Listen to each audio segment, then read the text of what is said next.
This is Ashton Marcus. I'm with KUCI 88.9 FM in Irvine, and I'm with... Trisha Rapier. I grew up in Southern California, originally from the San Clemente, Fountain Valley area of the OC, and went to UCLA. Then after working for Crystal Cruise Line for a year after I graduated from college, I saved enough money to move to New York City, and I've been here now for 15 years and have done a few Broadway shows and off-Broadway. I've traveled all over the world with shows, and now I'm coming back to Orange County to present Forbidden Broadway at the Segerstrom Center. So I'm very, very excited. Wow, so you're a local girl, eh? I am a local girl, and I'm just so happy to come home and visit all my old friends and my family and just be in Orange County for a few days. It's going to be great. Great. So which character do you play? Well, the show is 4 people, 2 men, 2 women, and I play a number of different characters. Some of the spoofs that I do are Idina Menzel, Sarah Brightman, Julie Andrews, Barbara Streisand. I run the gamut. And then my other co-stars do a number of other Broadway icons. So it's just a fast-paced whirlwind of sketch comedy with songs, all poking fun at Broadway musicals and plays.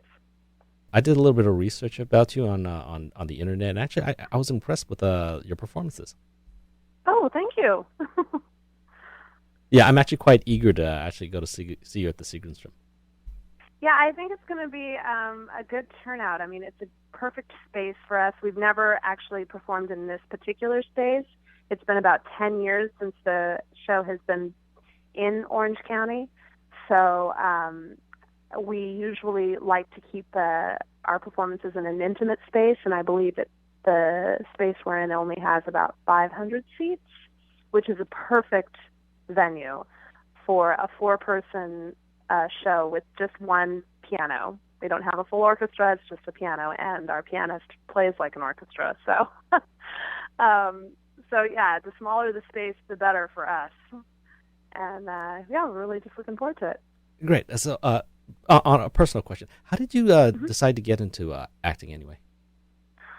Well, I think I've always been interested in acting and performing. My mom always said I could sing before I could talk, and I come from a very musical family. My parents sing. My brothers play instruments. We've always had music in the home, and we always were appreciative of the arts. So I think that was just something that was in my blood, and I was lucky enough to go to several good public schools in Orange County that provided me with music and theater, and I was involved in nearly every production that the school offered from K through 12, and then I majored in music at UCLA. So yeah, I can't remember a time that I didn't want to perform. You know, that's kind of a recurring theme on my show. I'm trying to define what an artist is. Do you think you were just born different from everyone else?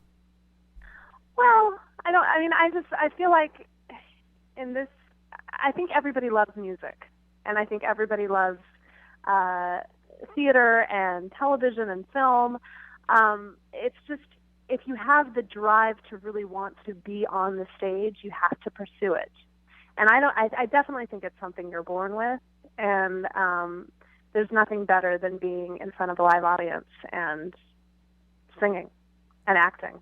I mean, and then hearing laughter and applause is just the added bonus. But yeah, I would say that it is something you're born with, because it's an extremely difficult business, and if you don't really want to do it with all your heart, then you should probably pursue something else. But I think that's what my fellow artists and myself, I think we just know that this is all we want to do with our lives, so we just pursue it and we go for it. Yeah, because again, I asked that question to a lot of artists, and they all tell me the same thing. They start when they're like 5. It's just almost like over 99% of them.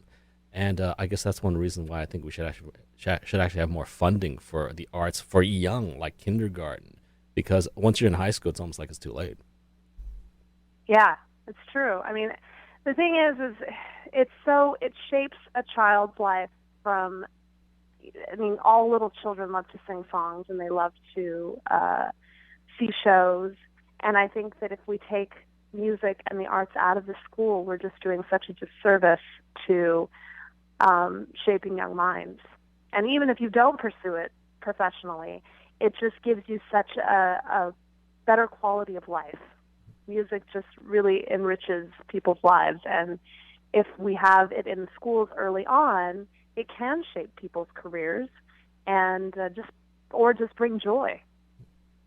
Okay. Also, another question I always ask them is basically, again, opposed to being born and it being a learned thing about being an artist, how come the artists have to go through so much studying? It's like you guys start studying when you're 5, you keep doing it until you're 18. After you get your jobs and you're professional, you still study. You take master classes. So if it's a born thing, if it's innate, why do you have to do so much study?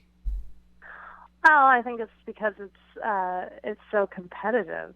I mean, if you're going to continue to put yourself in the game of auditioning and being easily castable, or if you're going to constantly put yourself out there, you definitely want to have the edge of being the most prepared, the most studied, and the more I just feel like the more I take acting class and voice training, the better off I am in performances. So I don't believe that anyone who's passionate about their career ever stops training, whether you're an actor or a biochemist. I just think that it always, if you're really passionate about what you do, you want to learn. You want to constantly be learning more. And you know, if you're a singer, you have to always make sure you're singing properly, and it's a muscle, and you have to work it out properly so you don't hurt yourself. It's just like being an athlete. You know, it's the same. I think it takes the same skill set. Okay, so basically, back to the show. If one of my viewers actually decides to go to the show, what can they expect to see? Well, they can expect to see a lot of silliness, a lot of really wonderful singing, really great impressions. I have my fellow actors and I have been doing the show, well, 3 of us have been doing the show for over 10 years. And our newest member, Marcus Stevens, has been involved in the show for about 4 years now, and he's fantastic. He'll give you the best Mandy Patinkin impression you've ever seen or heard. And Gina Kreismar is an amazing Liza Minnelli impressionist. Kevin B. McGlynn is extremely funny and does a number of great impressions. And it's basically, we just poke fun at the Broadway musical.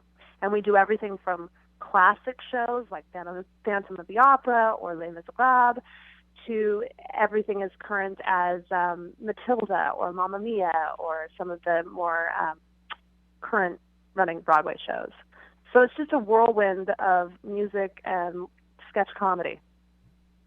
Yeah, got a question. Because you're playing on Broadway, I'm sure a few Broadway singers have actually come to see your show during opening night or something, and you're mocking them. I mean, what do you do when they're sitting right in the audience? Well, I mean, it's just, I mean, you know, imitation is the highest form of flattery. So we always mock our favorite Broadway icons in Forbidden Broadway in a very loving way. I mean, we wouldn't be impersonating some of these people if we didn't absolutely adore them. And so I often, I mean, anyone who's going to come to Forbidden Broadway knows that we're going to be poking fun at things, and it's never meant to offend anyone. And usually the Broadway stars that we've had come see us love it, and they're just laughing right along with us. So. Okay, and back to the acting advice, because you're from Orange County. So again, you're just like a lot of my listeners. A lot of students actually listen to the show also. Any kind of advice you can give them on try to get to your track? Because, you know, say they're studying, they're getting their MFA, and they want to get on Broadway too. What's kind of the best advice you can give them? Well, I mean, I think it's everyone's path and journey is completely different. And again, if I always say to young students, if you don't want to pursue this business with every part of your soul, then don't do it, because it's really, really hard, but it can be the absolute most rewarding thing they'll ever experience. And I would say, I mean, for my path was, I didn't know anybody. I don't have anyone in my family that is in the entertainment business. And I just studied hard, got into UCLA, and was lucky enough to travel all over the world with Crystal Cruises and save my money. And then I got to New York, not knowing anyone, and I just started auditioning. And I guess my advice is audition for everything. Get your name out there, your face out there, and if they have college showcases, if they go to college and get an MFA, their college showcase is extremely important, because casting directors, casting agents, they go to those. Big name casting directors go to see college showcases, and they want to see the hot new talent that's coming to New York. So I always just say go for it. If you really, really want it, you can make a career in musical theater. Okay. I believe you have a hard stop at 11 o'clock. You got another interview coming up? Yeah, actually, I have I have to go pick up my daughter. Okay. Your daughter, you actually have a daughter? So you can actually go to Broadway and have a family? Oh, yeah. There's lots of us. It's not an easy path, but it's definitely doable, and it's wonderful. I mean, my husband and I have a beautiful 5-year-old daughter, and I think it's only enriched my acting ability, my comedic ability, and it's, one of the best things I've ever done with my life, as well as acting. So I highly encourage people to have a family. You can have a family and be an actor. It is possible. Yeah, that's one of the questions I've asked someone else before also, is because what happens if it's like, someone's saying, well, if you tell your husband, you got this role on Broadway and it's for a show that may go on forever. It may be like Yul Brynner did The King and I for like 20 years or something like that. I don't remember the exact number. What happens with something like this, that, it's great for your career, and you tell your husband, I just can't pass this up, but you have a job in Los Angeles.